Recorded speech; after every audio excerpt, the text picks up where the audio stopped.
from the McDonald's. Me and him get on the expressway, boom, and they are following y'all in the Nitro. Asked the detective, you said, yeah, no. They told us to follow them. So you're following them, the detective said, and you said, yeah. But when D told me this, oh, H-E-L-L, no, I ain't fixing to follow them. But D didn't get out of the car with me, but I'm trying to trick D so I can see what the H-E-L-L is going on. Boom, so we follow them to Thug's house. They stayed downtown at the Sky House. I'm going to play for you, make sure that's right. Jeffrey Williams of JW240Q, State's Exhibit number 378YE. It's the June 10, 2015 interview. It's from 9:58:12 to 9:58:39.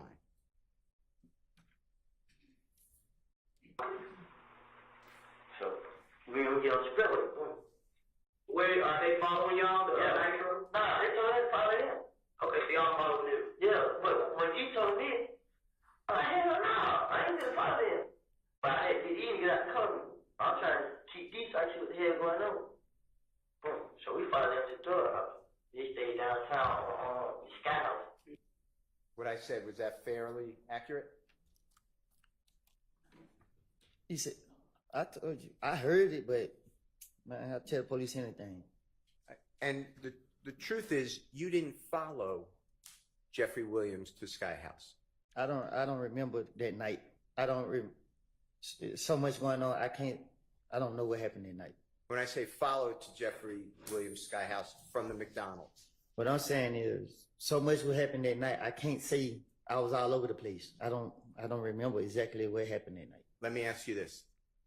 Did you ever drive by at any time, the scene where the barbershop is, where Donovan Thomas was shot and killed on January 10th, 2015? What you mean?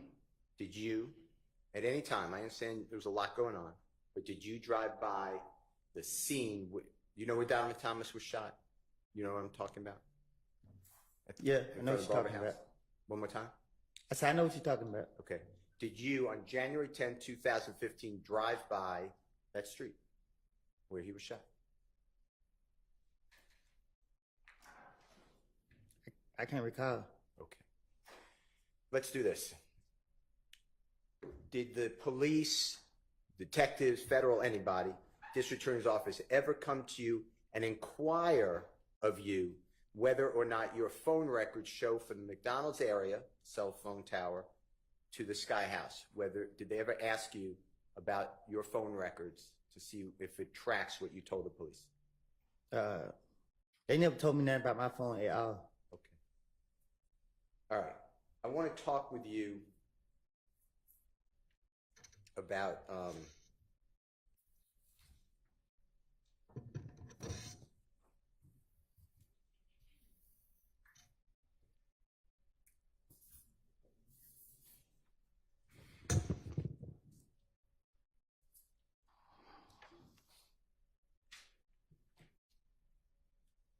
the meeting with Detective Thorpe. So it's about 7-8 hours after the shooting of Donovan Thomas, January 11th, 2015. Your Honor, this is Jeffrey Williams, or JW241D, as in David. And this is State's Exhibit number 378YA, as in Elisa. It's 3. Back to you and talk with you about wrecking that 2015 Infiniti vehicle. Besides this. No. Now,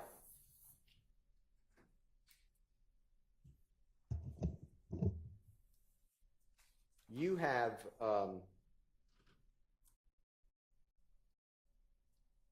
used other people's, like when other people rent cars, you know, Ms. Quarterman's mother rented cars, allowed you and Ms. Quarterman to use, you know what I'm talking about? Mm-hmm. Just do me a courtesy, I apologize, but for the court. Oh, yes. Okay. And that would be in Ms. Quarterman's mother's name, the rental car. You're aware of that, right? Right. And I want you to listen to,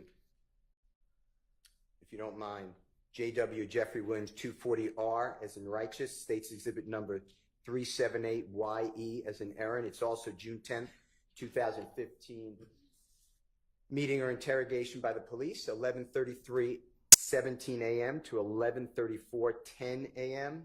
And I'm just going to tell you and just make sure this is what it says. You said that I didn't break in these cars. I wasn't even with them. I just gave them the car.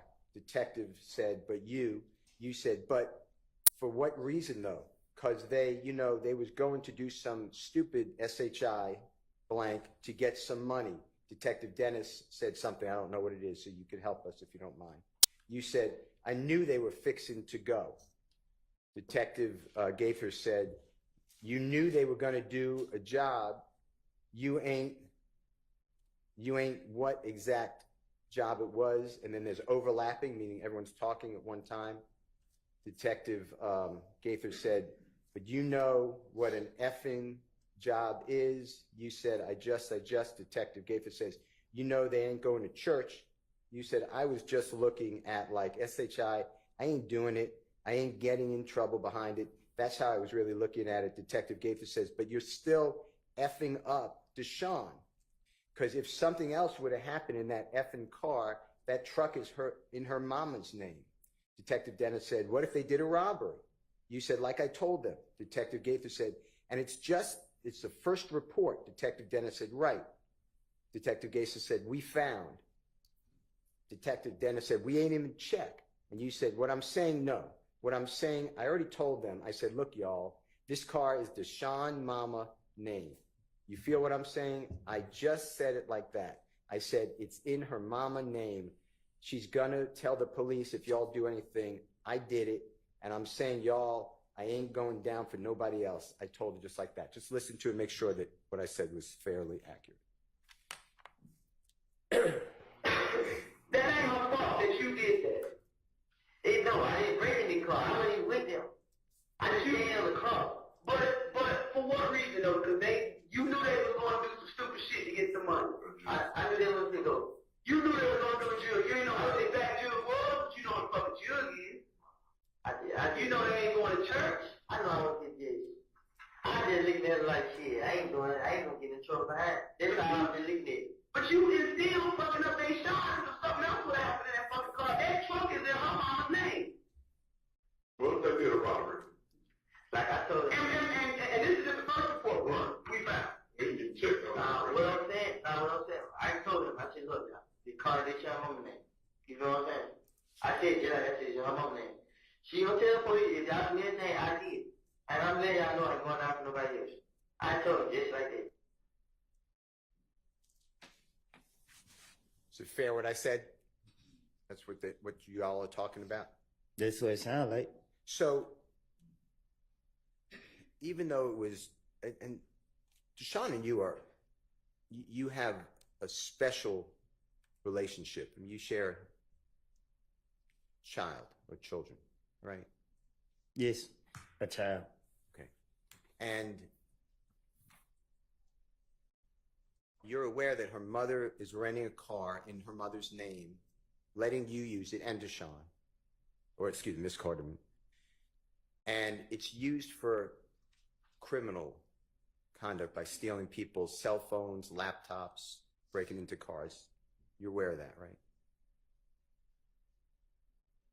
I don't know. You're aware on June 10, 2015, when the police came to arrest you, they searched that rental car in Deshaun Quarterman's mother's name and found other people's cellular telephones, laptops, identifications. You're aware of that, right? Yeah, after they locked me up. Okay. And you were involved in breaking into those cars and stealing, using her mother, Deshaun Quarterman's mother's rental car, right? Objection, Your Honor. Assume effect's not in evidence. Asking him a question. I think he just answered it. Right? They charged me. Okay. Why, I just ask you, why would you be entrusted by somebody? They were doing you a favor. with a rental car in their name, why would you go out and commit a crime while using someone else's rental car? I don't get what you're asking me. Did you ever think? Did you ever think about the lives that you were affecting by committing crime in a rental car in someone else's name? Objection, Your Honor. Assuming facts not in evidence. Rule 611, Rule 24-6-611. How about relevance? And relevance. Did it ever occur to you that you can get other people in trouble? Objection, relevance. Sustained. All right. I'd like to talk with you about Jeffrey Williams' exhibit number 240S, as in Samantha.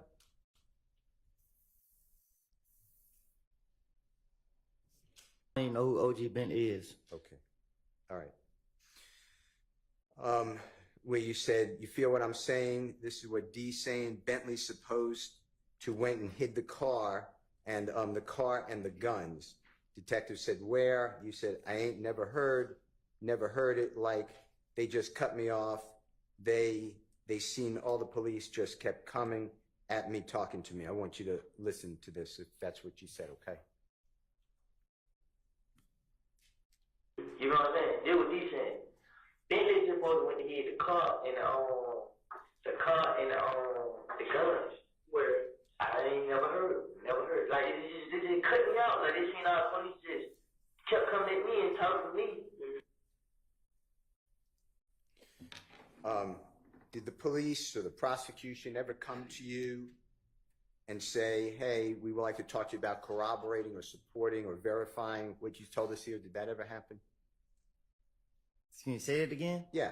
When you're telling the police that OG Bentley supposedly hit a car and guns, did the police ever come to you or the district attorney's office and say, we want to talk to you about that statement and see if we could verify it? Did they ever do that? Then I said to the police, they came back to me and asked me to verify whatever word you using. They never, after I said what I said to them, that was it. I didn't hear nothing else from them until I was back in handcuffs. Okay. Yesterday, you were shown State's Exhibit number 22, CC. Could you help me out if you don't mind? Thank you.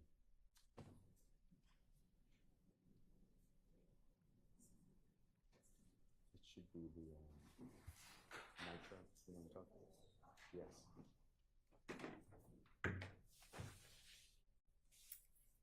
This is already in evidence, Your Honor. Right.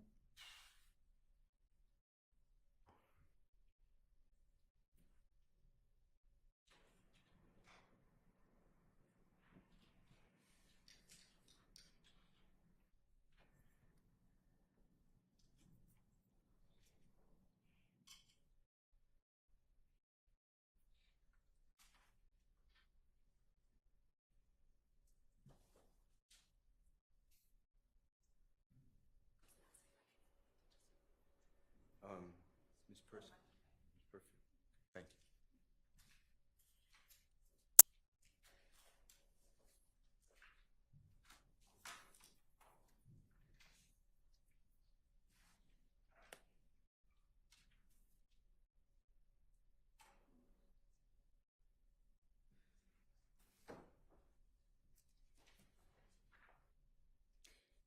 If you could just blow up the actual image. Mr. Copeland, if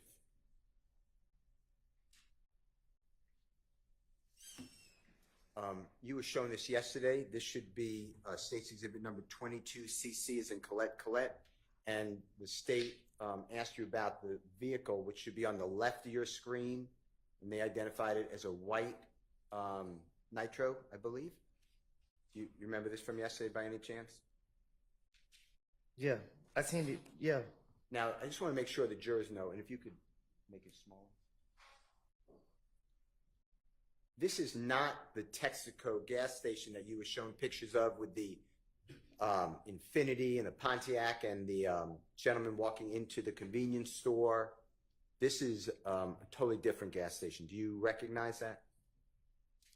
I don't know what he said. I just want to make sure that there was clarity. Do you know where this gas station is by any chance, just from looking around? Just from looking at 22cc? You said, do I know that area? Yeah, do you recognize that at all? Yeah, I know that area. Okay. Is that in the same area, vicinity as the Texaco gas station that's next to the barbershop where Mr. Donovan Thomas was killed? No. Okay. I just wanted to make sure the jurors weren't confused, or that we didn't confuse the jurors. Okay. Thank you, Ms. Knight. Now, the state also showed you yesterday a photograph. It's 10cc, as in Colette. I'd like to show that again, and it is in evidence already, Your Honor.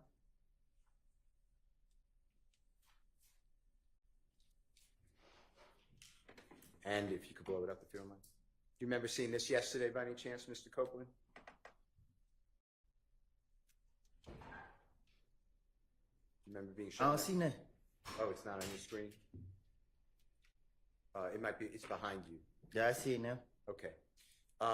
And the gentleman in the white shirt, kind of in the... I see him around, but I don't know him. Okay, thank you. But that doesn't verify any of your statements to the police, does it? Huh? Objection, improper question, Your Honor. I'm not sure he can answer that question. Do you believe that by seeing that picture of that person, whoever it is, the person you see around sometimes, did that in any way verify what you Mr. told the Steele, police? I mean, that's basically just, you put a do you believe in front of it, but it's, I mean, what he believes about it isn't relevant. Did the police ever do anything to show you, or the district attorney, to corroborate your statement to the police? I understand what you're saying, that it was made up. But did they ever do anything to say, to try to tie it to that person? Did the police ever do that to you? Or the district attorney's office? I don't even remember. I don't know. I don't hear nothing about him. Okay.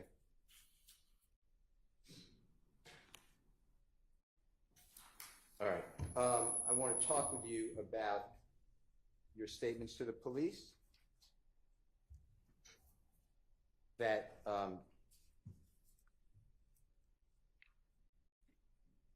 Jeffrey, that you were with Jeffrey when you were getting calls from the police, okay? There was some discussion like that. And it's, Your Honor, is JW Jeffrey Williams 240T, as in terrific. State's Exhibit number 378YE, as in Aaron. It's again June 10, 2015. This is at 9:50:35 a.m. to 9:51:48 a.m. I'm sorry. Of course. 9:50:35 a.m. 9:51:48 a.m. And if you hear this, Mr. Copeland, if I'm, just make sure that after you listen to it, I'm correct. You said, I'm like, don't worry about it, N. But anyway, long story short, the detective was calling my phone. You know what I mean? And he was right there. The detective said, Thug was right there? You said, yeah.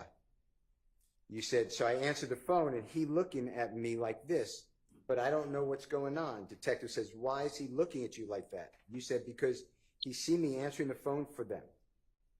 Detective said, but at what point does Thug have anything to say, nuts murder, to be looking at you in any kind of way, like, don't worry about that, like this and that?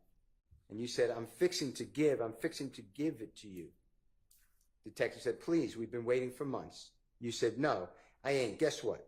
I heard he was trying to kill me, but I ain't. This is what happened. I answered the phone. Hello? Yeah, this. I knew it was the detective calling. Detective said, the one that's handling the murder case? You said, no, different detective. Detective said, okay. You said, I thought one of them was you. My sister said that. She described, you know what I mean? But she was just like a man. Detective said, right. So you said, so I just thought she was talking about you. Detective said, okay. You said, so she was like, detective's called. All right. So I answered the phone, and he's right there. So I was like, yeah, indiscernible. So I don't know what that means. I couldn't understand it. This and that, man, they just talking to me. And he was just looking at me, but I ain't think, because I ain't did nothing. So I'm like, SHI blank. I'd like you to just listen to this if you don't mind and tell me if this is what you're saying, and I'd like to ask you some questions. Okay, don't worry about it, nigga. But anyway, long story short, the terrorist was calling my phone. You know what I mean? And he was right there. Yeah. So I answered the phone, and he looked at me like this. So, well, I don't know what's going on. Like, why are he looking at you like that? Because he see me answer the phone for him. But at what point does Thug have anything to say about Nuts murder and be looking at it any kind of way, like, don't worry about that? Like, I'll get to you. Please, we've been waiting months. No, dang, guess what? I heard you try to him, but I ain't. This way, I answered the phone. Hello? Yeah, this I knew it was the detective call. The one that's handling the murder case? Nah, it was different detectives. I went on too. My sister said that she described it. You know what I mean? But she was just like a man. So I thought she was my too. So she was like, detective call Ysl. So I answered the phone, and he read it. So I was like, yeah, this kind of close me, what's this and that. And they just talking to him. And he just listened at him, but I didn't think he could. I didn't need that. So I'm like, shit, nigga. Yeah. Mr. Copeland, what I said, was that substantially right, according to what you just heard? That what it sound like. Did the police ever come to you, or the district attorney's office ever come to you and discuss with you whether or not anything about you were around Jeffrey when police are calling and his impression of it or reaction to it? They ever do anything to verify that, to your knowledge? No. It's made up, right? But they said that their own mouth. You heard them in. Can I ask you a question? Okay. This is JW 241E as in Aaron, States Exhibit number 378YA as in Elisa. This is January 11th, 2015. This is 4:13:31 a.m. to 4:13:59 a.m. And specifically, this is you telling Detective Thorpe that that you wanted to retaliate after the shooting of Donovan Thomas. People were shooting your family's homes. You want to retaliate, and Jeffrey telling you, don't do that, let 12 handle. Okay, just listen, okay? Basically, like, she said, y'all did it. I had went down to her house and, like, see what going on. Like, bro, these folks, they can't shot this shit in my house. Like, for real. Yeah, I'm like, bro, what I supposed to do, bro? Like, man, get out of the way, bro. Let 12 handle that. 12 deal with that. That's all he kept saying. Like, man, bro, you just might let police handle that and deal with that, bro. These folks kill my family. He just like, man, folks, God, he know them better than that. I mean, them folks, man. I don't. Were you able to hear that, Mr. Copeland? Yeah, I heard. And is it fair to say that you told Detective Thorpe about 7-8 hours after the shooting of Donovan Thomas that Jeffrey's reaction to all this is let 12 handle? Say it again. Okay. Jeffrey's reaction when you were saying that people are shooting at your family's homes, God forbid, Jeffrey told you let 12 handle. That's what you told the police, right? Now I tell the police anything to try to get them out my face. Okay. And tell the jurors, if you don't mind, who is 12? Who? Who is 12? Who is 12? Yeah. Shit, they know the police.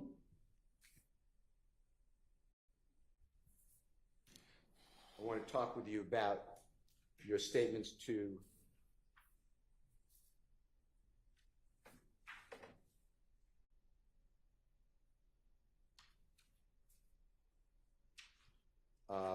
law enforcement. This is JW240U as in unbelievable. It states exhibit number 378YE as in Aaron. This is 10:58:11 a.m. to 10:58:46 a.m. This is again June 10th, 2015. Yeah, that's what you told the police. I'm going to read it, and then you tell me. Well, I'm going to say what I think it said, but you correct us. You said, it ain't none of that. It ain't. This is what only thing, when the police called, bruh, he's seen me talking to them, and he just feel as I ain't supposed to say nothing. You know what I mean? He just want me to just let y'all put one on me for murder. You know what I mean? That's what he want. Detective said, and Sam called and not saying nothing. And you said, that's what he wanted. That's what I feel like deep in my heart, deep inside my heart. Like I ain't even told my brother. I ain't tell nobody that this N is trying to have me killed. I ain't tell my baby mama, you know what I mean? Detective said, right. You said, it was a feeling like when Nut first died and everybody was coming, screaming my name, seeing how nervous and scared I was. If you could listen to it, if you don't mind. It ain't none of it. It ain't just what all thing he did, when the police come up, bro, he seen me talking to him. And he just feel, and then I ain't supposed to say nothing. You know what I mean? He just want me to they try to put one of me for murder. I mean, that's what he wanted. And stand tall and not say nothing. That's what he wanted. That's what I feel like deep inside my heart. Like, I just told my brother, I ain't tell nobody about something that he trying to kill. I ain't tell baby mama. I mean, And then I'd like to play for you Jeffrey Williams 240W. As in wonderful, it's State's Exhibit number 378YE as in Aaron. It's at 10:58:50 a.m. to 10:59:09 a.m. So it's right after where we stopped. So it's really a continuation. And I'd like you to listen to this and focus on your statement that, you know what I mean? It was, I got scared to be around him, be told, the truth be told, I got scared. I told my baby mama, like you can call her now, man, we gotta go, man. I think that N thug, like that night they shot at us. When I was telling you all that story, in my heart, I was like, darn, but it says another word, that N thug trying to get me killed, you know what I mean? I got scared to be around. Be told, truth be told. I got scared. I told baby mom, are you calling him? Man, we gotta go, man. I think we do. Like when that night they shot at it. When I'm telling y'all the story with it, in my heart, I just like, man, they thug trying to get me killed. You know what I mean? Did you hear that, Mr. Copeland? Yeah, I heard it. So in those two back-to-back recordings that we heard, the JW240U and the JW240W, on the first one you said to the police that you ain't tell nobody that this N's trying to have me killed. I ain't tell my baby mama. And then in the second one, the JW240W, you said, truth be told, I got scared. I told my baby mama. Did the police ever ask you about that and push back and say, how do you say that? How do you say what? Yeah, that you didn't tell your child's mother, and you did tell your child's mother. Did they ever do anything like that? I think they just try to make me feel comfortable. Like they just talk to me to try to make me feel comfortable to open up to them. So that's what I was thinking. I don't know. I telling people anything. I ain't care about getting caught up in a lie. But I was trying to be as convincing as possible. Okay. I'd like to go into JW240V, as in Victory. It's State's Exhibit number 378YE, as in Aaron. It's June 10th, 2015. Mr. Copeland's 10:20:39 a.m. to 10:21 even, or 10:21:00 a.m. And this, I'd like you to focus on what you're talking about with Valerie told you that Jeffrey wanted to set you up. And you said that, yeah, but see, Valerie got in the car. She was like, hey, bro, I'm going to tell you something. Don't say nothing. You know what I mean? Like, what's up? She like, thug, this and that and that. And I'm like, detective said, no. And then you said, now I'm like, what you mean? And she like, don't trust this N, bruh. You know what I mean? He trying to set you up. talking about every time I got out of jail, something got shot up. Detective says, uh-huh. Can you listen to that for me? All right. Thank you.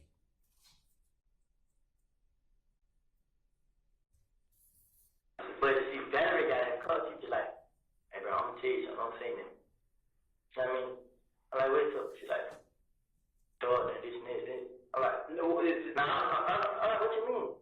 She's like, I didn't don't trust this nigga, bro. You know what I mean? They really trying to set you up. So like, every time I got in jail, someone got shot up. So you're saying every time you got out of jail, something got shot up. That's what you're telling the police, right? That's what I told the police. Yeah. That's what it sounded like.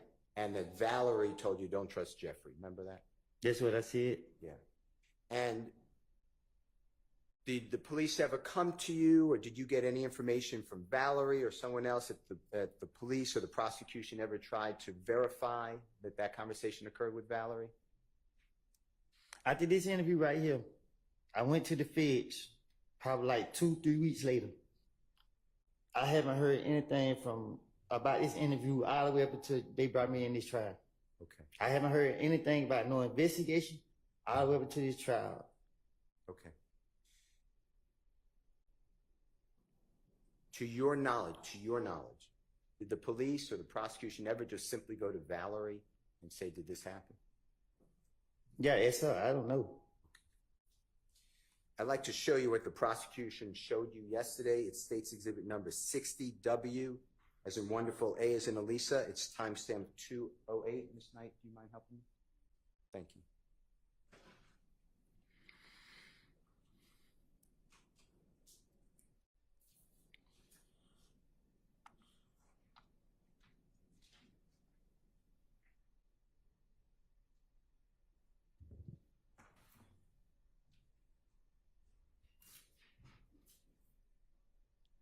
Do you remember seeing this yesterday, Mr. Copeland, this photograph that Ms. Hilton showed you?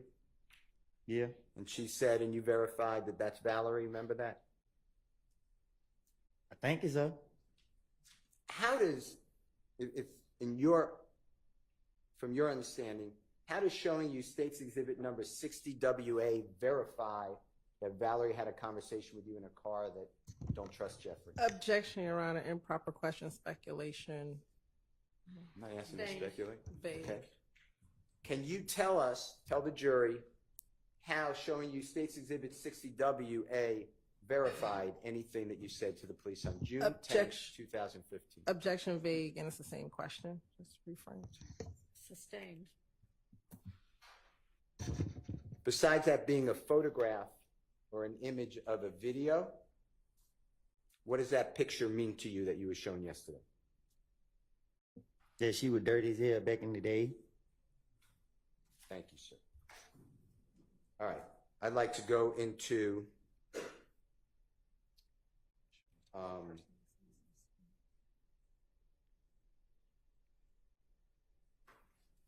JW24X as an X-ray. That State's Exhibit number 378YE as an Aaron, June 10, 2015, from 4:13:34 p.m.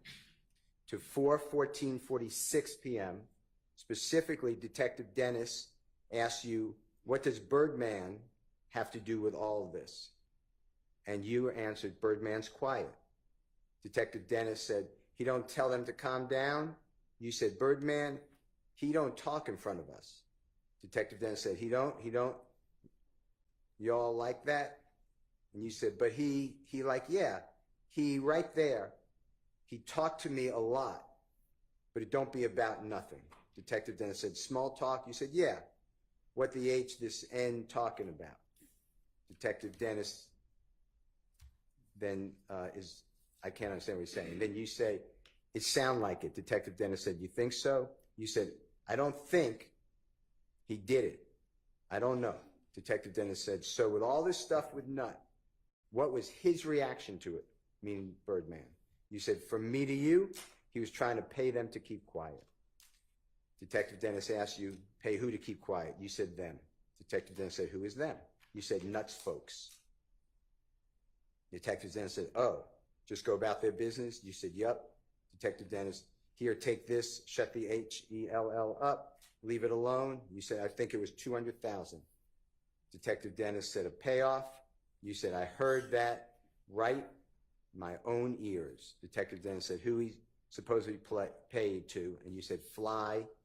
Detective Dennis said, who's Fly? You said, the man who owned the TIG. It's kind of a way y'all can just man, if you don't mind listening to this. What does Birdman have to do with all this? Birdman quiet. He don't tell him to calm down? Man, Birdman, nah, he don't want to talk for him. He don't know y'all like that. He won't be right there. He talk to me a lot, but it don't be about that. It's just Small talk. yeah. What the hell this nigga talking about? Does he get it? It sounds like You think so? I don't think he get it. I don't know. So with all the stuff with that, what was his reaction to? I'm easy. I'm trying to pay them to keep quiet. Pay who to keep quiet? Damn. Who is it? Hey, folks. Oh, let's go about that business. Yeah. Here, take this, shut the hell up, leave it alone. I think it was 200,000. Pay off. I heard it by my own ears. Who is supposed to pay it to? Fly. Who's Fly? The man who owned the elected TIG.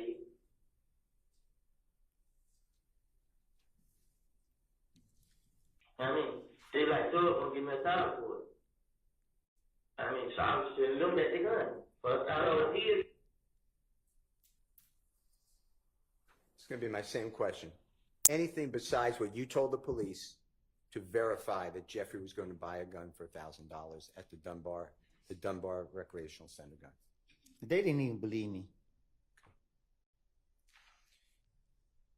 Miss Hilton asked you yesterday towards the end of your testimony with her. She said, but all you were talking about were people, the only people committed crimes was Jeffrey and other people maybe here, like Little D and Nard, etc. Do you remember that type of question that she asked you? I don't even understand what you're saying. Okay. Do you remember telling the police that Rich Homie Quan took out, put $25,000 to kill Tay? Remember telling him that?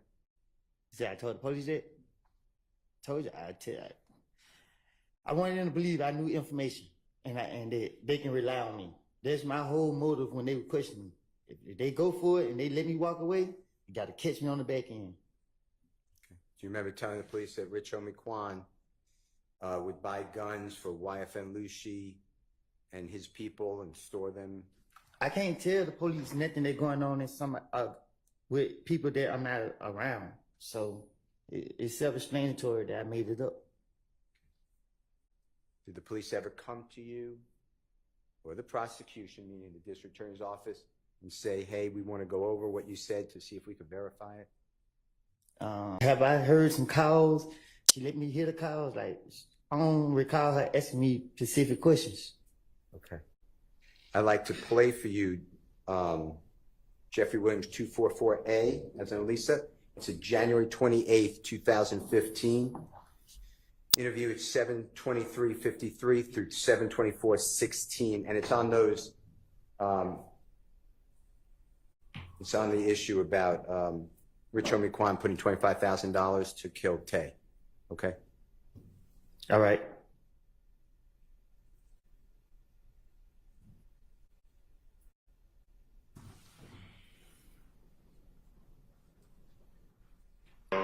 Rich Homie Quan supposed to give him 50,000 to meet a new plug. Like Rich Homie Quan told him this out his mouth. Yeah. Then Rich Homie Quan like he got 25,000 to have Tay killed. It's like from the picture you just showed me. Nah, Tay who just got shot the other night. Oh, in the car over there. Okay. He had 25,000 to have Tay killed. Who did? Just Rich Homie Quan shit. Cause he was telling me. So I'm telling Rich Homie Quan like, but. And then Jeffrey Williams 244B. B, it's about Rich Homie Quan buying guns and storing them for YFN Lucy and his people. This is January 28, 2015. It's 9:07:17 p.m. to 9:07:26 p.m. Now that Rich Homie Quan buying the guns for the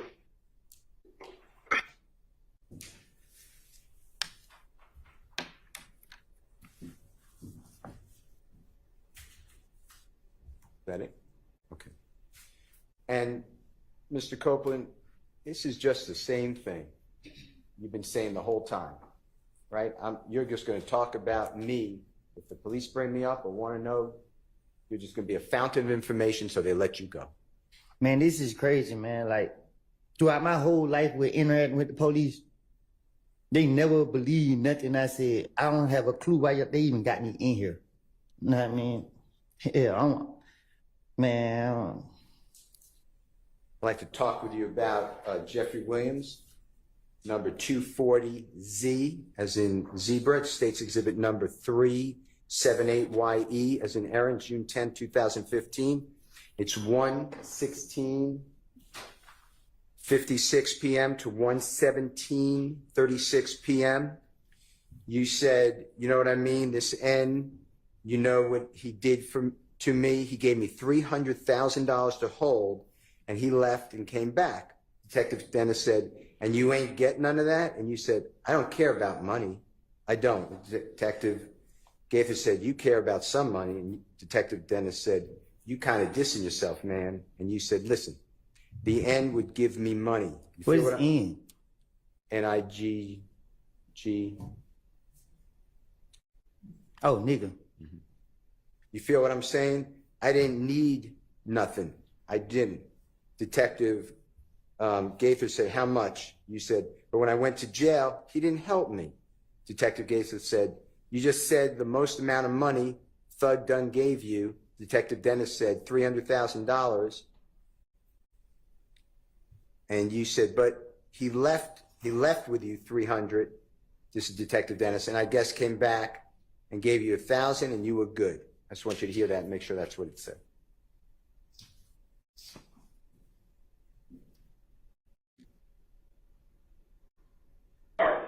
I mean, this is, no, he didn't. Yeah, $300,000. The whole. He left. Came back. And you know it. I don't care about money. I don't. You care about some money. You be contradicting yourself, man. The nigga was giving me money. You know what I'm saying? I didn't need that. I did it. But when I went to jail and he didn't help me, you just said the most amount of money girl they gave me was $500. But he left you with 300, and I guess he came back and gave you a 1,000 again. You were good. You hear that, Mr. Copeland? Mm-hmm. And the police are telling you you're not making any sense, right? It's saying that to you, right?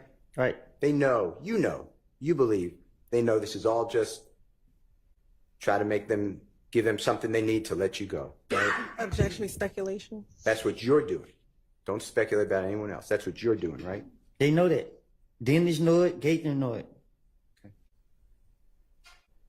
And there's no picture of you with $300,000. You're not saying that's true. You just said that to the police, right? If I had $300,000, you know, it would have been pictures, videos, and everything. The whole world would have seen it. Okay. I'd like to go through with you Jeffrey Williams, or JW241F as in Fox, States Exhibit number 378YA as in Elisa.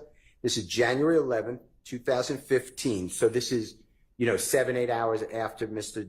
Thomas was, God forbid, shot. It's 3:14:24 a.m. to 3:14:29 a.m. And I want you to hear and listen for whether you said this. I never had a problem with Nut. Me and Nut ain't never had two words with each other. Me and Nut was always okay. You know what I'm saying? The only person I ever had a problem with was Cal. Just tell me if that's what is being said.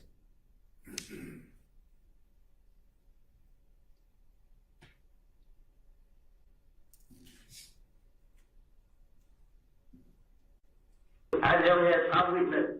Me and nothing ain't never two words to each other. Me and that was always okay. You know what I'm saying?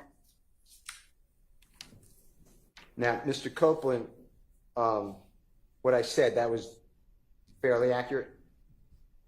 What you say? What I said when I asked you to listen for it, that was accurate? That was Oh, we heard it. okay. And actually, a little time before January 6, 2015, I'm using that date for when you got into that fight at Club Crucial. You know what I'm talking about? When Shell Kell and other people jumped on you with your eye. You know what I'm talking about? You know I know what you're talking about. Okay. So before that date, before January 6, 2015, you stole from Mr. Donovan Thomas's Tahoe vehicle his cellular telephone, his identification, his chain, his nut chain, and his wallet. Is that true? I gave it back to him. Okay. I'm going to get there, I promise you. And what happened was Mr. Donovan Thomas called his own cell phone and you answered it and made arrangements to give him back his property. Fair to say?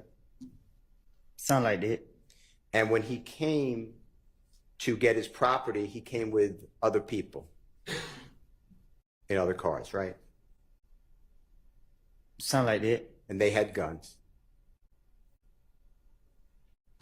Objection, assuming facts not in evidence.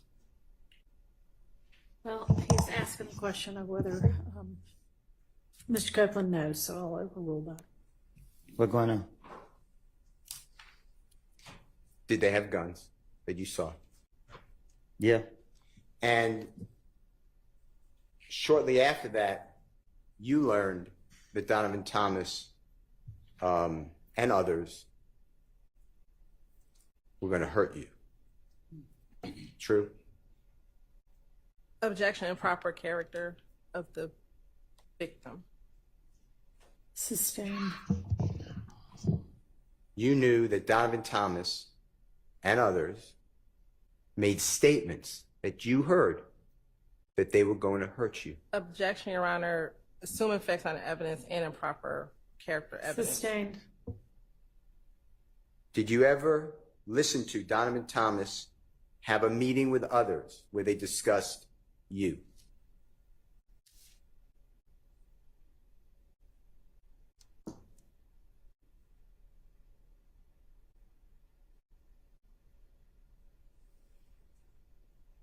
Yeah, I was told. And you were actually listening, and there was a person named Maurice or Mo who was in prison on the call as well, right? I don't know. I don't know who somebody came back and told me. Okay. And you understood that Donovan Thomas and others were going to hurt you. Is that true? Objection, assuming facts not into evidence. Sustained. Did you believe, come around January 10th, 2015, that Donovan Thomas and others were going to hurt you? Did you believe that? Same objection and relevance of what his beliefs were. I think it goes to his state of mind on the day that Mr. Thomas was killed. Overruled. What you asked? Did you believe that on the date that Donovan Thomas was killed, that he and others, his friends, were going to, had a plan to hurt you? Physically?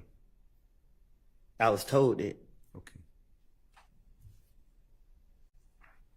So when you told the police on January 11, 2015, that you and Nut ain't never had any words, never had a problem, your only problem was with Kel, you just didn't want to tell the police about that, right?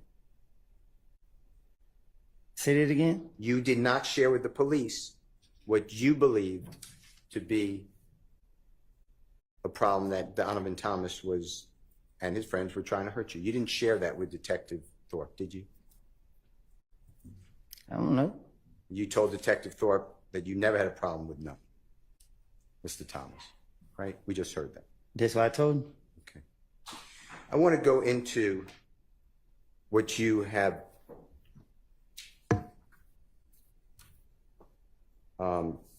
been told by law enforcement. I'm going to do it all from January 10th of 2015. And I want you to listen to these. YE, it's June 10th, 2015. It's 1:15 p.m. to 1:51 p.m. and tell the jury if this is accurate. You said, it is though, I sat right here, you know what I mean? I promised I wouldn't back out for nothing. You know what I mean? Detective says, I'ma find out. You said, like I said, man, if that was to keep me out of jail and y'all can help me, I promise you, want Birdman, Kente, any of them, I will go right there and do what I have to do, right? I am good with anybody. You know, even though all this SHI blank going on, you know, and detective says, you mean, right? And you said, I put it on my mama's soul. I mean it. I want you to listen to this, okay? I promise I'm gonna back out next. I mean, I'm fine now.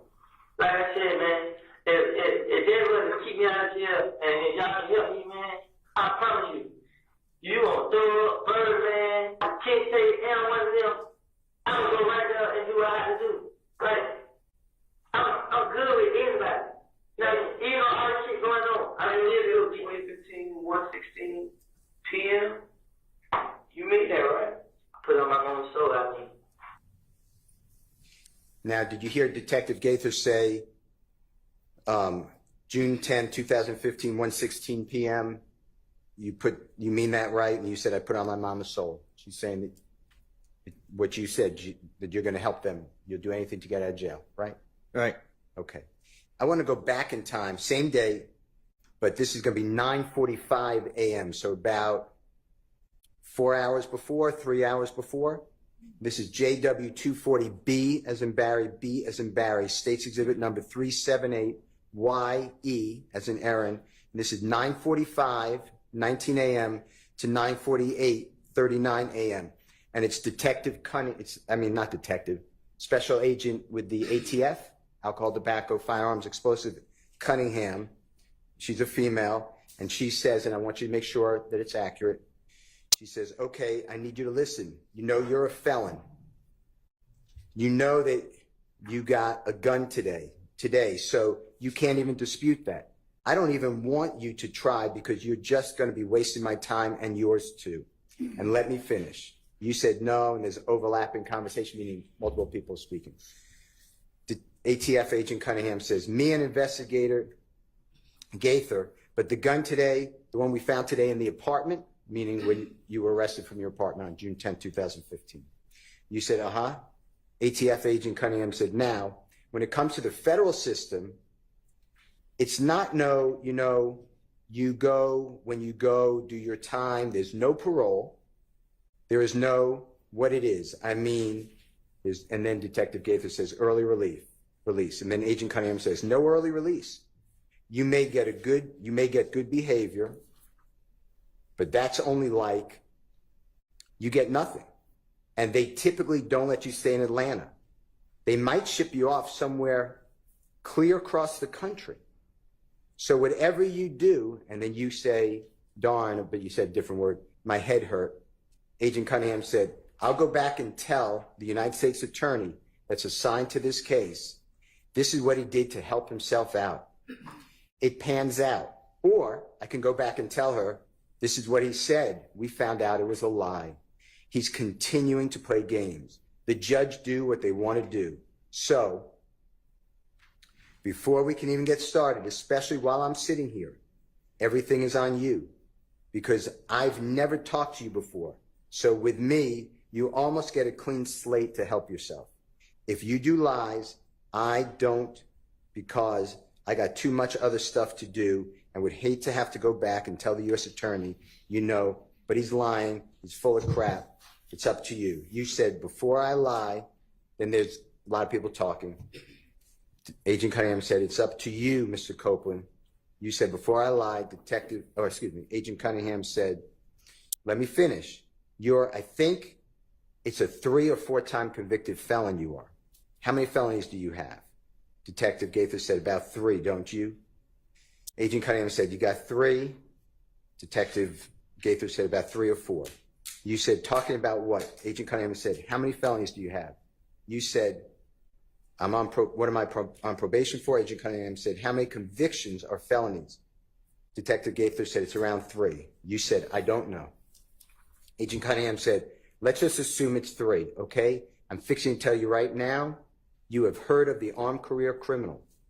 You said, you're not going to worry about me lying. Agent Cunningham said, you have heard of armed career criminal with 3 while you're sitting here now, and how old are you? You said 23. Agent Cunningham said 23. You got 15 years off the top. Off the top. And that's before you even get into the time for whatever your charge is.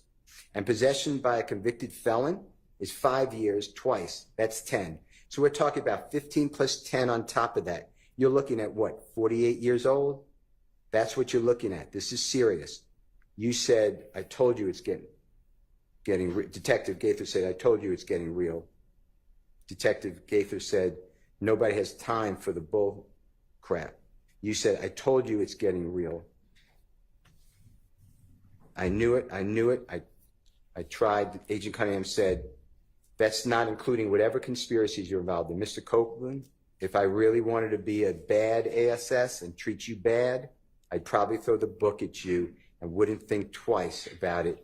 You got a baby girl, a beautiful baby girl. I want you to listen to it. And this is all at the early in the morning, 9:45 a.m., okay?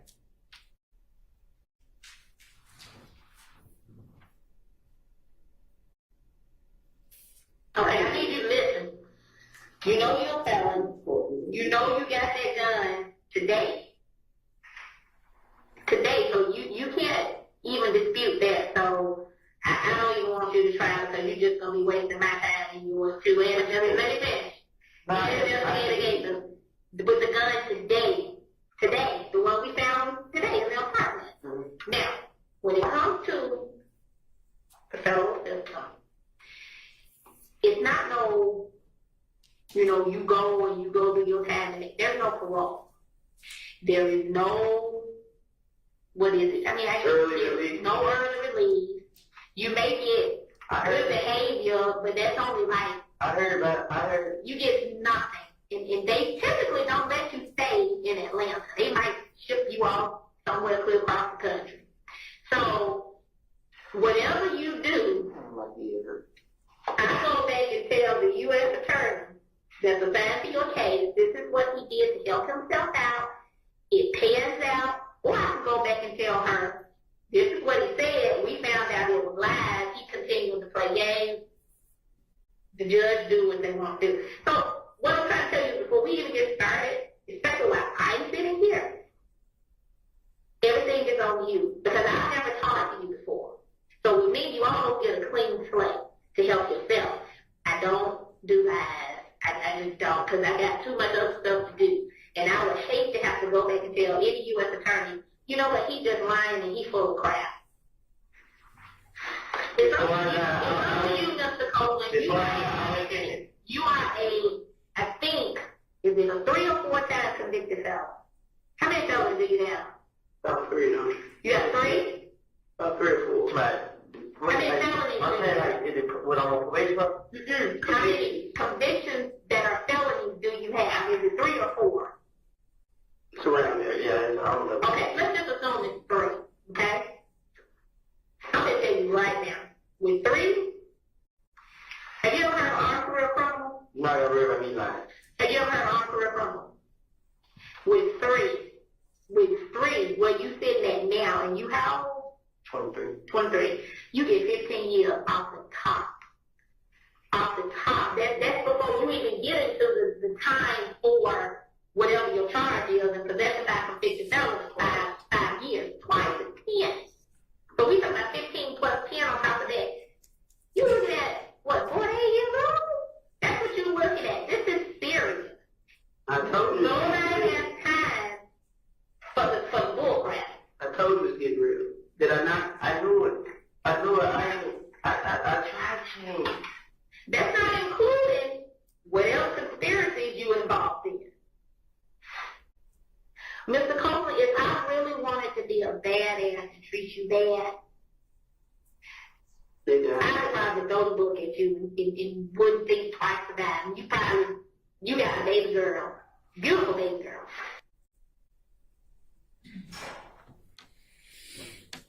Mr. Copeland, what I said, was that fair, what they were telling you?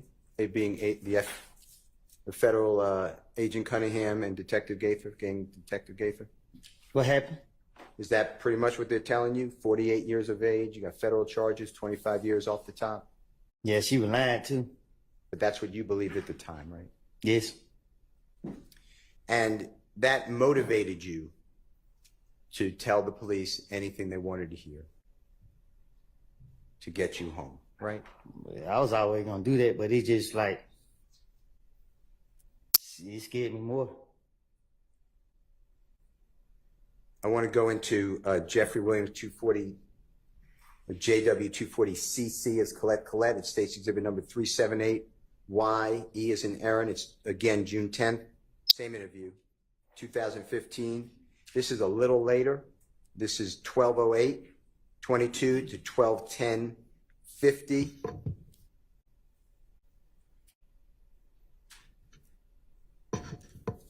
And on this one, you said, man, so what can I do? I don't know why. I'll do whatever, man. I'll wear a camera. Detective said, listen to me. I'll do whatever, man. I'm glad you mentioned that, said Detective Gaither. I'll do whatever, man. I promise to God, man. Detective said, I'm glad you mentioned that because last Thursday, Miss Kim Dammers is a United States attorney, like the head person for the federal prison system. And I basically broke down to her everything we had so far in your case. All of them, shootings, all of this, all right? She said, you guys have great cases, but we need somebody with direct knowledge that can take down the main culprits. To us, I don't think you're a main target because you are the target for them. What we want, the top guys that's calling the shots. I know you heard the term, we want the big fish. And sometimes to get the big fish, you got to dangle small fish in front of them for them to come, for the fish to come. So is that something you want to do? Because our case is sealed with you. Like it's not, of course, we would like to, solve some of these retaliatory shootings and all that stuff. But as far as your fate at this point, Detective Dennis said, you're done. Detective Gaither said, you're cooked. The only thing that may possibly help you is helping yourself by speaking what you know. You said, I just. Then Detective Gaither said, right. And then, but that's Shannon. And Detective Dennis said, he's on the same level as you. Detective Gaither said, basically, I don't consider Shannon a big fish. Detective Dennis said, he's a small fish. You said, I know what y'all want to throw. Detective Gaither said, like, he's a gopher, you understand? And that's why he's less. In my opinion, he's less than you with your status, in my opinion. And you said, so what do I need to do? And Detective Gaither said, I want to know what the FUC blank thug doing. I want to know what the F thug doing. Oh. I want to know what the F, goddamn, excuse my language. Where is his money from? If they got to get Birdman, we want to talk about the darn, or it says, damn, Wayne Bus. I want to play that for you. Tell me if this is what you were told. So what can I do to make it straighten up? I don't know why. I do whatever, man. I don't know. I do whatever, man. I'm glad you mentioned that. I do whatever, man. I promise God, man. I'm glad you mentioned that. Because last Thursday, Ms. Kim Dammers, the U.S. Attorney, like the head person for the federal system, and I basically broke down to her everything that we had as far as your case, all the retaliatory shootings, all this, all that, right? She said, you guys have great cases, but we need somebody with direct knowledge that can take down the main culprits. To us, I don't want to say you're not a main target because you are the target for them, but we want top guys that's calling shots. I know you heard the term, we want the big fish.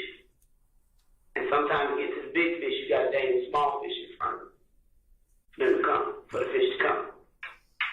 So, if that's something that you want to do, because our case is sealed with you. Like it's not, you know. Of course, we would like to, you know, solve some of these retaliatory shootings and all that stuff. But as far as your faith, at this point, you could. And the only thing that may possibly help you is you helping yourself by speaking what you know. Right. But you know what? That's not Shannon. He on the same level as you. Basically, I don't consider Shannon a big fish. He, like you said, he a gopher. You understand? And that's the way he's less. In my opinion, he's less than what your status is. In my opinion, I want to know what the fuck Thug doing. I want to know what the fuck goddamn where his money is from. If they got to get to Birdman, we will talk about damn Wayne Bus.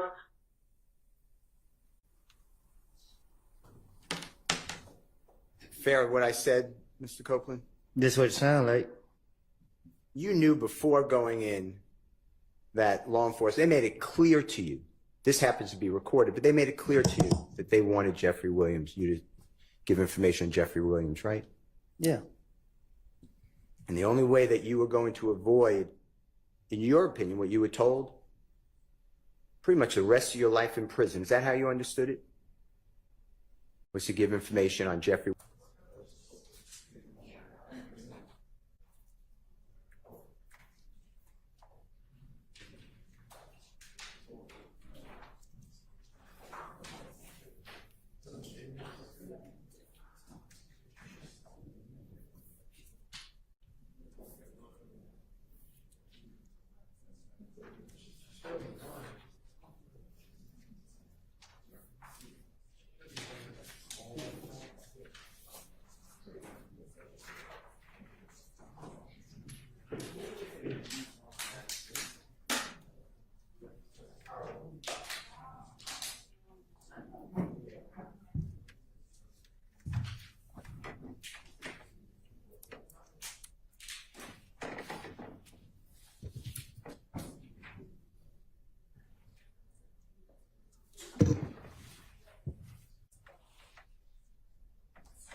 You're right.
Back a little early, all right.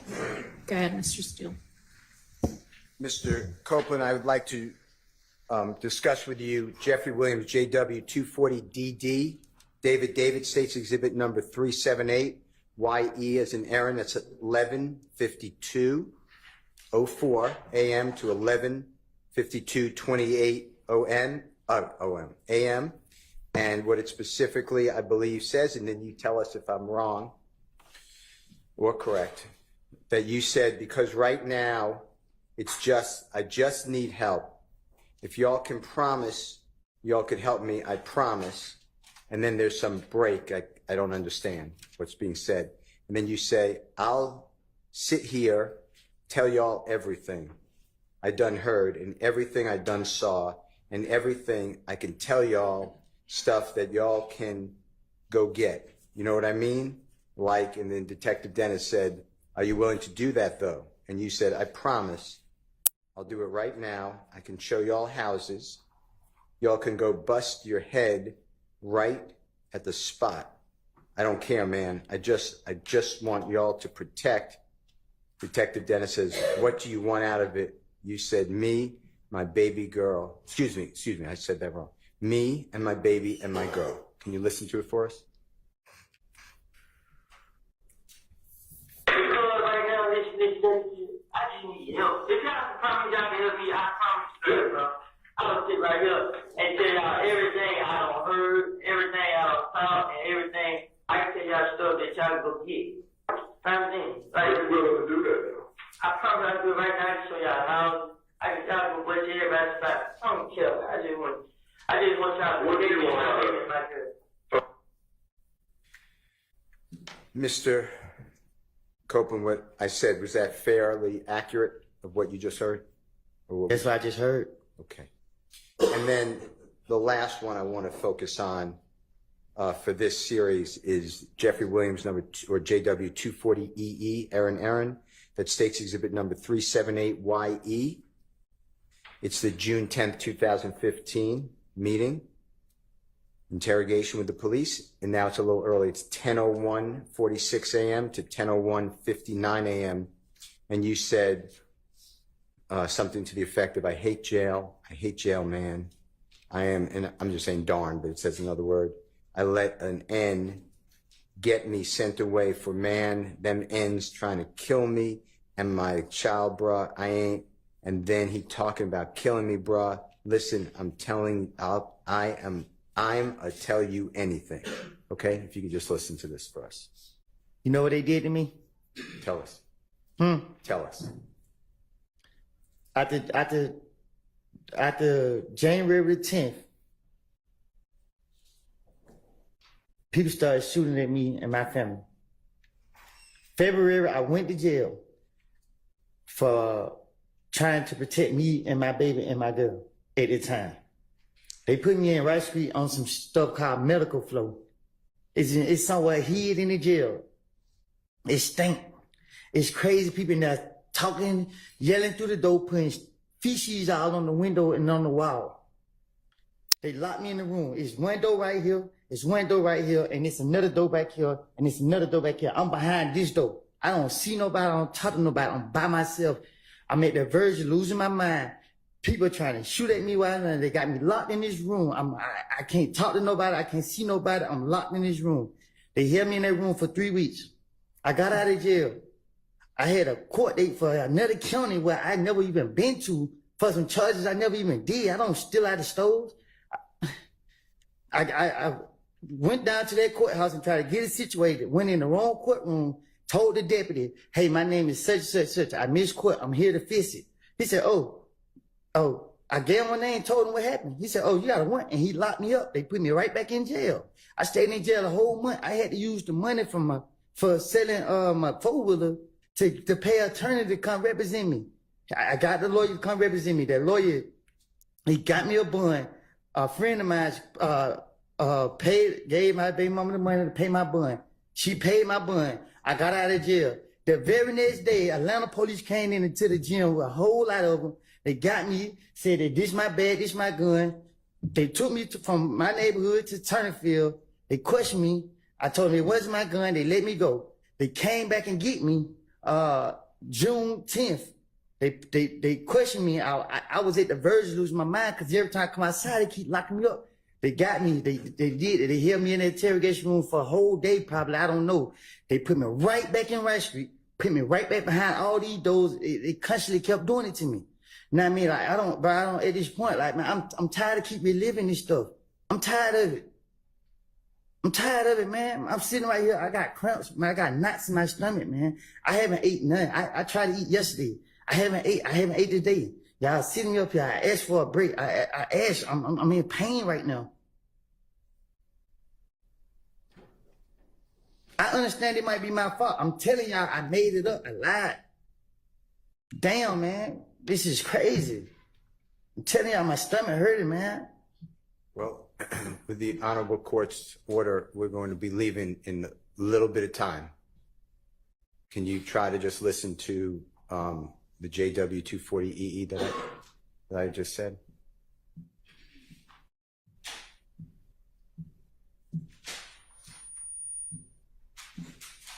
If you need it, could you put in your earphone if you don't mind? I can hear it. Okay. I hate jail.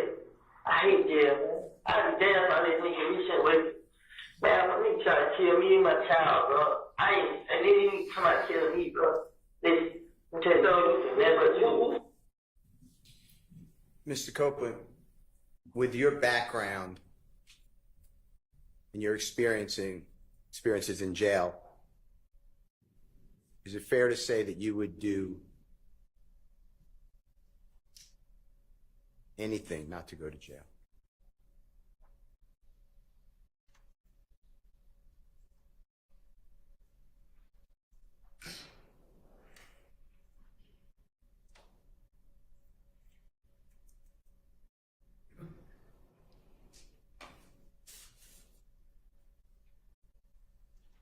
Mr. Copeland, can I ask you a couple of questions? I'm listening. Okay.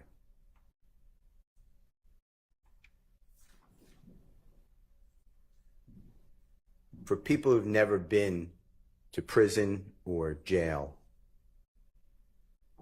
do you know the difference, by the way? Y'all know the difference. Objection, Your Honor, relevance. Sustained. Whether it's a prison or jail, is it fair to say that Rice Street is not either one.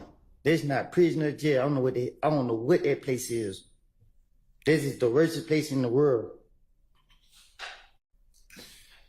do you remember being in custody after Friday, June 7th, 2024, after the first time you testified before the ladies and gentlemen of the jury, and before you came back in the late morning of Monday, June 10th, 2024? Do you remember where you were held? You talking about they locked me up here? Yes, sir. What about it? Do you remember where were you held in the Fulton County Jail, another jail? Do you remember? When they took me out of here? Yes, sir. Yeah. Where were you held? They took me to Rice Street, and then the next day came, they took me from Rice Street to DeKalb County Jail. And they down there just as worse as Rice Street. And DeKalb County Jail, describe to the ladies and gentlemen jury what it was like when you were in that jail. Objection, relevant, Your Honor. Goes to his motivation for testifying here. I don't know that we need to get that far afield. He's already told us that Rice Street is horrible. It's the worst place in the world, and DeKalb is even worse. So let's move on. Okay. Mr. Copeland, after giving law enforcement officers this information that the prosecution has played for you,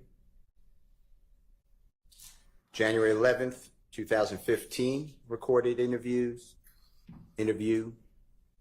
January 28th, 2015, recorded interview, February 20th, 2015, recorded interview, February 21st, 2015, recorded interview, June 10th, 2015, 9-hour recorded interview.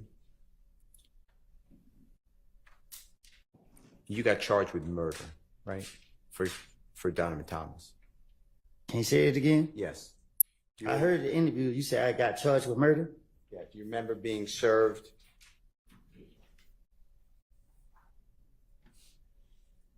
Now I'm marking Jeffrey Williams number 245. May I approach your honor? You may. I'm going to show you this, Mr. Copeland. If you need any assistance, let me know. Do you remember Detective Thorpe swearing out a warrant for you for the offense of murder for you knowingly and intentionally with malice aforethought on January 10, 2015 at 330 McDaniel Street, Atlanta, Fulton County, state of Georgia, did participate in the That's your drive-by honor. shooting? Hang on just a second. Yes? Reading something that's not into evidence and relevance. Okay, well, overruled on relevance. What was the first thing? That he's reading something that's not in.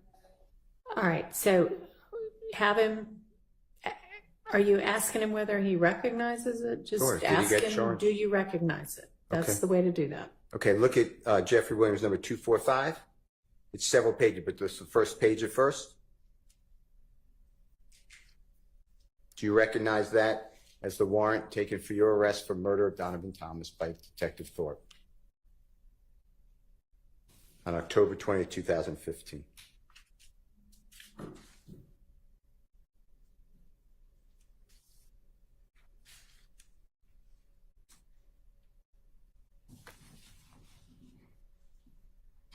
Yes? Wait, Do you recognize that? it's a warrant paper. For you? True? I see my name on it. Okay. And that's Detective Thorpe? Swore it out, right? Do you see that? You gotta show me. May I approach your honor? You may. May I approach you, Mr. Copeland? Here comes he.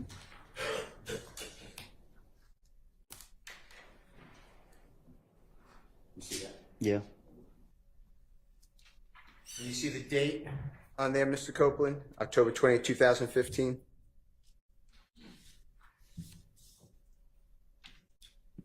You said who? October 20th, it says 10/20/15, 2015. Do you, No, I don't see it. may I approach your honor? You may. Are you going to ask him whether it was served on him? Because he didn't really answer whether he recognized. The date? Mm-hmm. Yes. And at that time, you were in federal custody at the Robert A. Dayton Detention Center. When I say that time, October 20th of 2015, you were awaiting the federal charges that eventually you were sentenced to 51 months in custody, right? No, I was sentenced to 5 years. Okay, apologize. 60 months in custody. Apologize. While you were held at the Robert A. Dayton Detention Center in Clayton County, do you remember that? Lovejoy. Yes, Lovejoy. Do you remember being served by a United States Marshal these warrants while in Lovejoy? No, my attorney told me. Okay. And you were charged with what crimes? He just said murder. All right. For Donovan Thomas, right? That's what he said. Okay. So after Detective Thorpe, you knew that he worked with Detective Gaither, right? What you mean? They were co-workers. They were working. They interviewed you together, interrogated you. You knew that he worked with Detective Dennis, right? Right? You knew he worked with federal ATF agent Cunningham, right? Right? And he took out a warrant for you for murder of Donovan Right. Thomas just 4 months after you gave the last interrogation that we have, June 10th, 2015, right? Right? Mr. Copeland, eventually, you went to federal custody and you entered a guilty plea for a 922G count, which, forget that, for possession of firearm by a convicted felon. Is that true? Right? You remember going before the Honorable Judge Totenberg, Right? and she gave you the maximum sentence for that, 60 Right. months. And you served 51 out of the 60 months. Is that fair to say? Right? Okay. I want to show you some of your prior convictions and tell me if you recognize them, okay? I'll be right back. Your Honor, may I have a second? You may.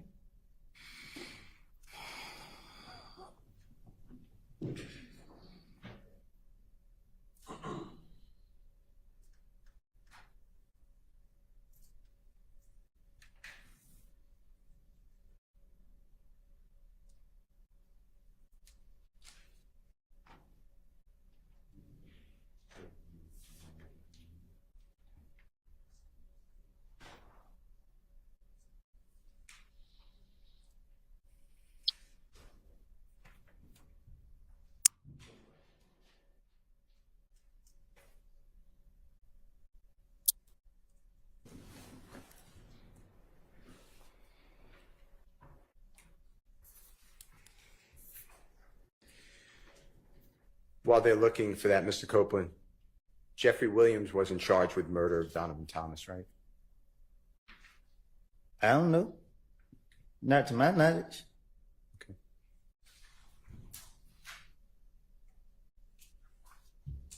Even in this indictment, Jeffrey Williams not charged with murder of Donovan Thomas. Do you realize that? And if you don't know, just say, I don't know. Objection, Your Honor.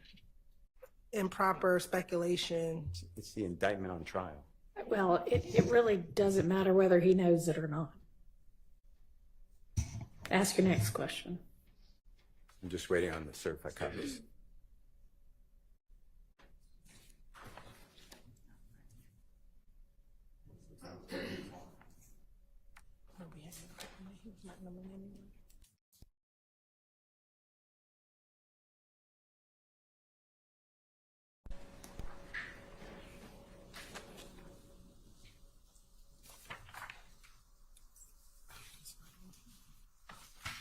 Mr. Copeland, I'm just going to ask you some questions while the prosecutor is looking at this, okay? While in jail, in the Fulton County Jail, as well as were you held in the Fayette County Jail? Do you ever remember that? Mm-hmm. Yes. Just to be fair, say yes, okay, or no. And you are aware that jail calls are recorded. Is that fair to say? Yes. Now, is it true that at times people in jail, I'm not saying you, but people in jail have contraband cellular phones, like cell phones like you would use today? They have them in the jail. A person who's in custody. You said, do people in jail have phones? Or in prison, yeah, or both. Mm. And if you don't know, just, I don't know. Yeah, people in jail. Yeah, I guess. Okay. Okay. I'm going to show you what I've marked. I'm starting at 252J as in Jake. May I approach, Your Honor? You may. Mr. Copeland, may I approach you? Mm-hmm. This is, I'm just going to show you what I've marked as Mr. Williams 252J, okay? And if you could just take a look at this for me. Do you see what it says here? United States District Court, Northern District of Georgia. Mm-hmm. Atlanta Division, United States versus you. United States of America versus you, Mr. Copeland. You see that? Mm-hmm. And do you see your lawyer's name, Ms. Durrett? Mm-hmm. And that's D-U-R-R-E-T-T. And do you see the Honorable Judge Totenberg's signature on there? Mm-hmm. And that was your judge, correct? Yes. Yes. And you see the date, October 24th, 2018? Yes. And it has an amendment to the judgment, same case number, your name, right? Yes. And it just has October 22, the same date, but the judge signed October 31, and it just amended your sentence. Is that fair to say? Yes. And this is certified. Certified means the clerk, you feel that, if you want to feel that seal? Mm-hmm. Okay. Yes. And this shows that you pled guilty to the offense of possession of firearm under 18 United States Code 922G1. Do you see that? Yes. And your sentence is going to be on page 2, 60 months. Is that fair to say? And 3 years supervised release. It's not on there. Is it? It'll be on here, yes, sir. And I will show it to you. And supervised release is like what? Probation? Yeah. Okay. And it's right here on page 4. You see that 3-year supervised release? Mm-hmm. Yes? Yes. Yes.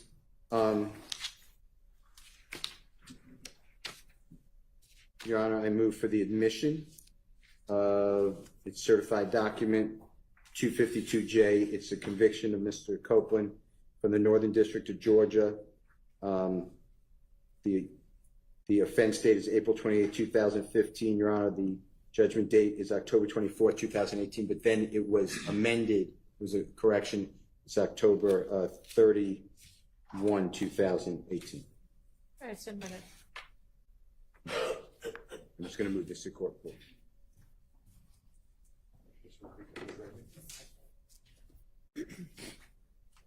Mr. Copeland, I'm showing you what's been marked as Mr. Williams number 252I as an ice cream, okay? And again, do you feel that seal on it for a certified copy? Did you feel that? Mm-hmm. Is that a yes? Yes. Okay. Yes. And this is in the Superior Court of Fulton County, and that's state of Georgia versus you. You see your name? Yes. And that's indictment number, it actually says criminal action number 20 SC 176912. You see that? Yes. And do you see where it says that you entered a guilty plea under Alford? Do you know what Alford is? Remember? No. Okay. And it says 5 years to serve 3 years, balance of 2 years probated. Do you see that? Yes, I see it. On possession of a controlled substance, Schedule 1 or 2 with intent to distribute. Is that fair? That's what it says. This what it say. Okay. And I'm going to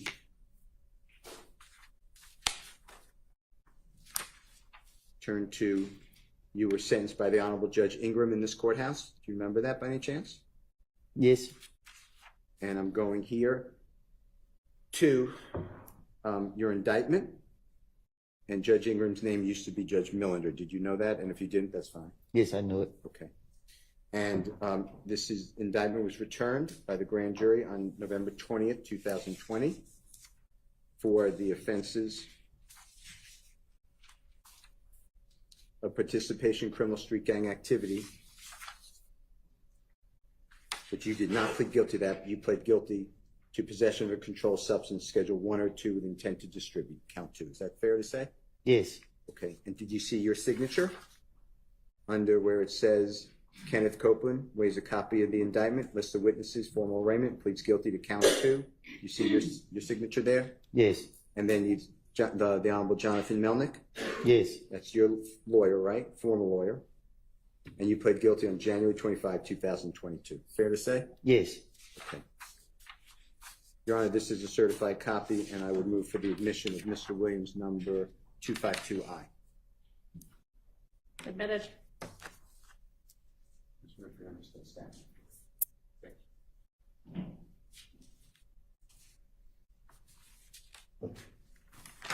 Mr. Copeland, if you don't mind, if you could feel the seal, that shows certification. Again, Fulton County Superior Court, State of Georgia versus Mr. Kenneth Copeland. That indictment number, I'm just looking at it and reading it, 22 SC 182134. Do you see that? Yes. And this charges you, and you pled guilty under Alford again to possession of firearm by a convicted felon. Do you see that? Yes. And you were sentenced to 5 years to serve 10 months in prison, balance of 4 years, 2 months to be served on probation. Do you remember that? Yes. And this is, again, you're represented by the Honorable Jonathan Melnick. You see that? Yes. And I'm going to the indictment in the same indictment number that we just said. And do you see your signature here? Yes. When it says you plead guilty, and it is only to the count 3. You got that? Yes. Is that all true, what I said? Possession of firearm by a convicted felon. You see that? Yes. And the grand jury, and you pled guilty to possession of firearm by a convicted felon in the county of Fulton, State of Georgia on the 27th day of October 2021. Did knowingly and without lawful authority possess a certain firearm, a Glock handgun, accused having been convicted of felony in 10 SC 96938, Superior Court of Fulton County, offensive aggravated. Sorry. Yes, ma'am. Having been convicted of felony on indictment number 10 SC 96938 in the Superior Court of Fulton County, Georgia, for the offense of aggravated assault with a deadly weapon on March 7, 2011. Is that true? What's true? That's what it says. Yes. Okay. And that's the count that you pled guilty to. True? Yes. Your Honor, I move for the admission of Mr. Williams, number 252M as in magic. Admitted.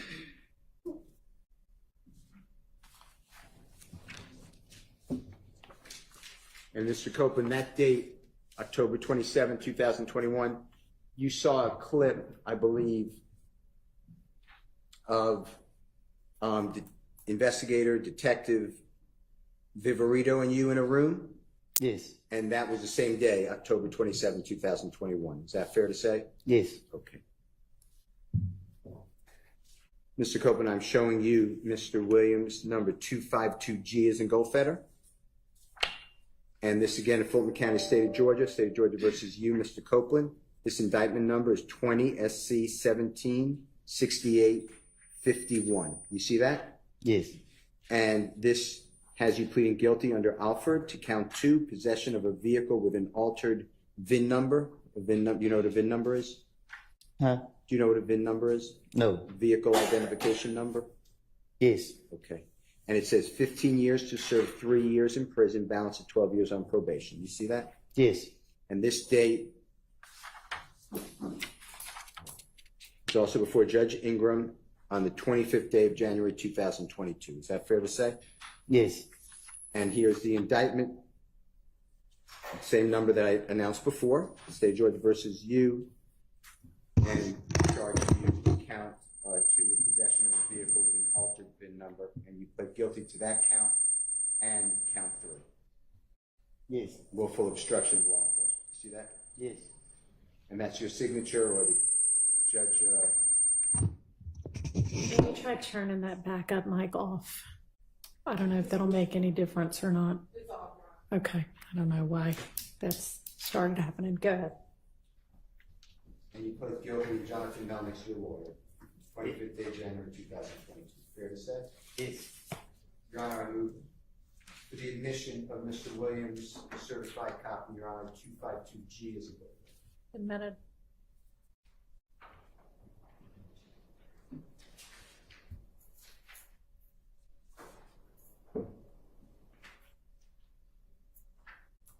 Mr. Copeland, I am showing you what the mark is Mr. Williams 252F as in Fox, okay? Superior Court of Fulton County, State of Georgia versus Mr. Kenneth Copeland. That indictment number is 12 SC 11 3315. You see that? Yes. And this has you pleading guilty to certain counts, including terroristic threats, count 1, terroristic threats, count 2, terroristic threats, count 3, and 3 counts of aggravated assault with a deadly weapon. You see that? Yes. And you were sentenced to serve a total of 10 years to serve 2 years in prison, balance on probation. Is that fair to say? Yes. And this again, you feel that certification? Yes. And this was before the Honorable Todd Markle. Do you remember him as a judge by any chance? Yes. And this was the 12th day of August 2013. And that's your indictment, correct? Yes. And that's your signature? Yes. And that's what you pled guilty to, those crimes that I announced. Fair to say? Yes. Your Honor, I move for the admission of Mr. Williams 252F as in Fox. Admitted.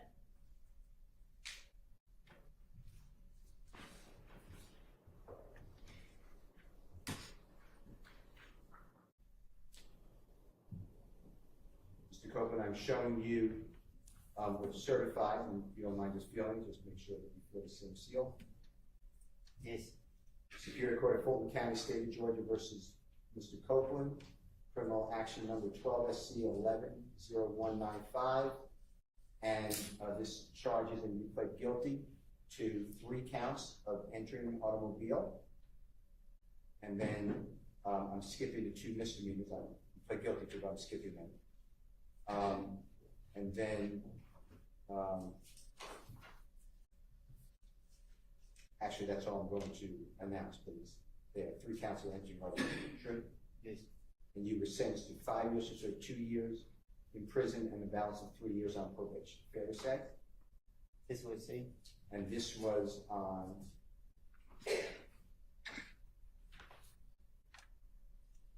August 12, 2013. Correct? Yes. Also before Judge Markham? Yes. The Honorable Judge Markham. And here's the indictment charging you that you signature you pled guilty to those counts. Correct? Yes. Your Honor, I move for the admission of 252B as in Admitted. certified.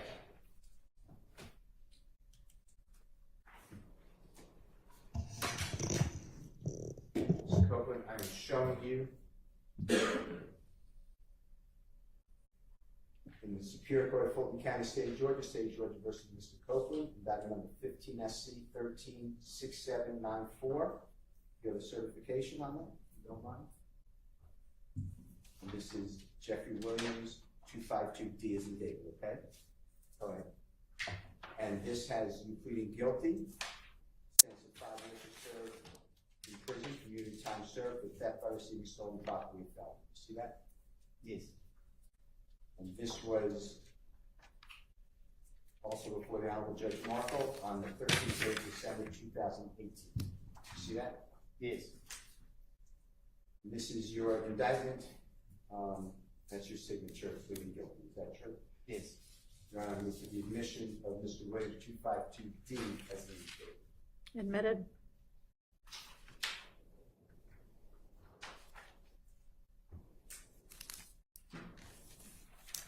Copeland, I'm showing you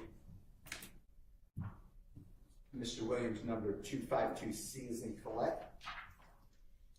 And it's in the Superior Court of Fulton County, State of Georgia versus Mr. Copeland. And you entered a guilty plea to count 1, which is aggravated assault with a deadly weapon. This is indictment number 10 SC 96398. Is that all look accurate? Yes. And you were sentenced to 10 years in confinement, but upon the service of 1 year, 9 years would be served on probation. See that? Yes.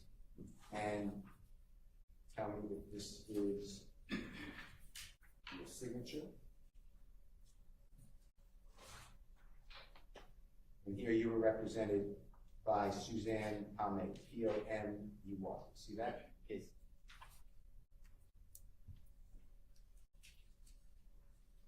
Here's your indictment, and that's your guilty plea under Alford versus North Carolina. You see your signature? Yes. You entered that plea on the 7th day of March 2011. Fair to say? Yes. Your Honor, I move for the admission. It's a certified copy of Mr. Williams 252C as in court. Admitted.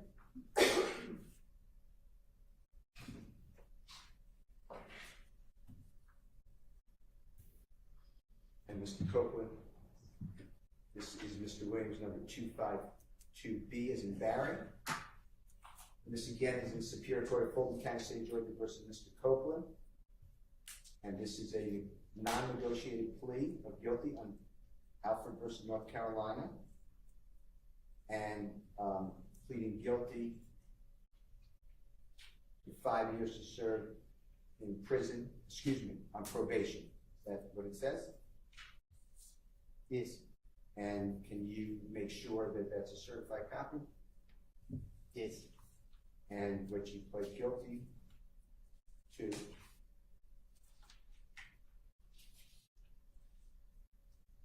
with your lawyer, Jessica Stearns, S-T-E-R-N-S. You see that? Yes. And this was August 31, 2009, correct? Yes. And you pled guilty under Alford versus North Carolina to count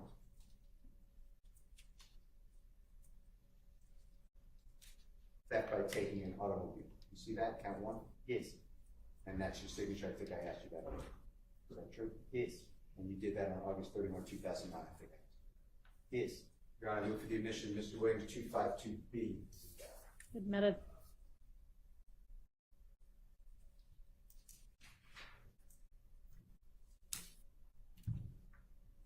Mr. Copeland.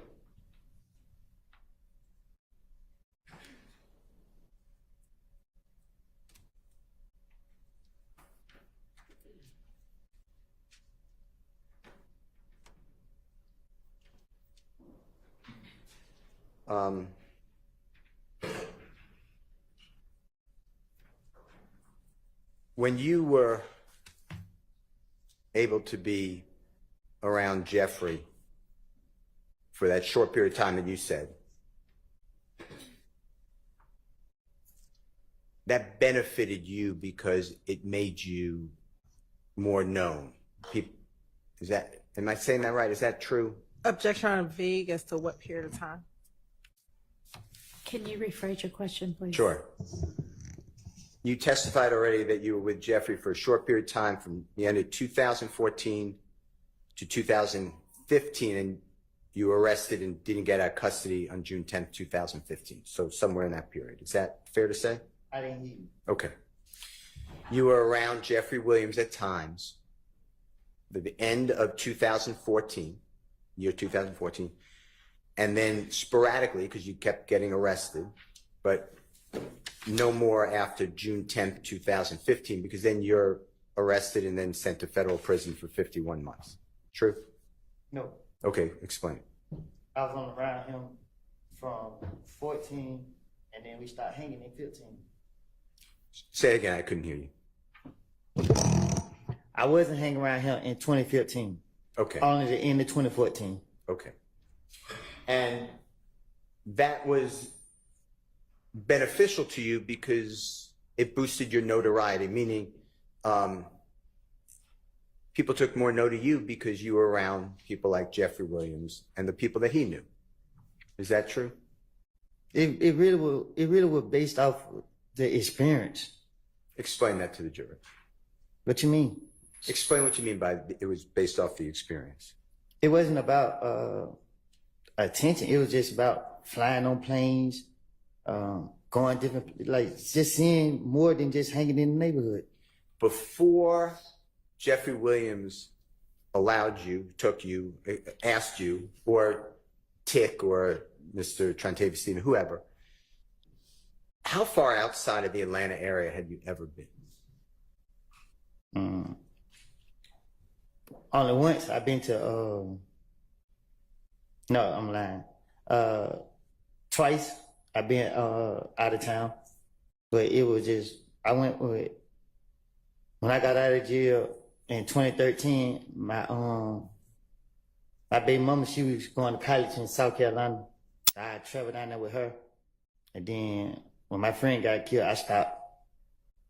But before that, I had went with some old friends. He took me deep sea fishing, but that was it. But Had you? Yo, what it do, folks? It's your boy Mike EAZY back with the real. You already know how they rockin', man. Hey, check it. So Ysl Rico back on the stand, man, for day 2 of getting questioned by Young Thug's lawyer, Mr. Brian Steele, one of the best lawyers in the country, if not the world, man. The lawyer that's AKA gonna fight for you to the last drop of blood in his body. Mr. Let's Get It, man. Mr. Free the Real, you already know. So he's got Woody back on the stand. Corrected myself. Got Ysl, Lil Woody back on the stand. And basically questions him on everything the prosecution, has made it seem like Woody has done to help them out in their case, to classifying Ysl as a gang and Young Thug as being the main big fish, if you know what I mean. So, and Brian still get up there and do his thing, He's got everything planned out. He's got videos, he's got pictures, he's got interview segments, he's got everything, man. Brian Steele is the definition of a prepared lawyer that really cares about his clients. And one can say, oh yeah, I would care too if I was representing Young Thug and he was paying me this bukus of money. But hey, man, he can still get paid bukus of money and really not care about his client. He's gonna say, hey, well, look, I'm gonna get paid regardless. I just gotta do a little bit of work, make it look like I'm representing for the folks, and then just, I say, hey, man, we lost. It is what it is. But he's not gonna do that because he's not that type of person. You can actually see that Brian Steele's got a good heart. I mean, he actually went to jail for Young Thug because he's trying to get his man out, and he ain't a snitch. He ain't gonna sit there and snitch on who gave him the information back when Glanville hit him in contempt. You remember that crazy stuff, man? This trial here has been one hell of a ride. I ain't even gonna lie to you, man. It's been one of the most exciting, contradicting, strange sequence of events I've ever seen in a court case. But so he gets on there, man, and Woody is acting like he's really trying to free the guys. He's acting like when Brian Steele was up there questioning him, that he's really trying to do his best to get the guys off from the charges.